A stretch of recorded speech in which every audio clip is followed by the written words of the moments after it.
اليوم الفطور من وين؟ من عند اون ذا وود على الحطب، براند على المستوى الرفيع، عنده 12 فرع في الامارات وثلاث افرع في عمان.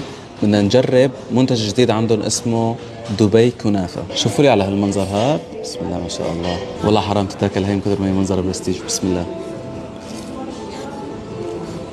واو، انا شقد مغطي اختراعات للبستاشيو مع الشوكولا. هاي صراحة من أروعة. العجينة جدا جدا خفيفة، الكنافة والشوكولا جدا جدا واضحين،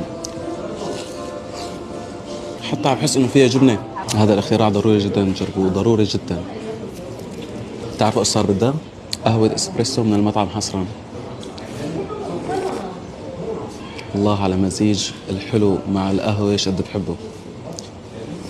هلا أنا ما بدي ثقل، قلت 10 قطع على الخفيف بس مشان ما نكسر الرجيم تبعنا.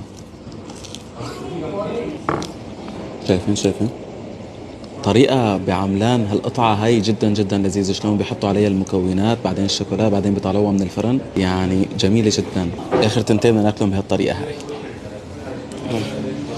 شوفوا لي على قطعة هالبرجر، بسم الله. والله أنا شكله بدي أطلب 10 ثانية. طبعا هذا كان فطور اليوم، فطور خفيف نظيف، ما تقلنا نروح نلحق نفطر مع الشباب. إن شاء الله يكون عجبكم الفيديو، وكالعادة يا سادة صلاة الحبيب تجلب السعادة.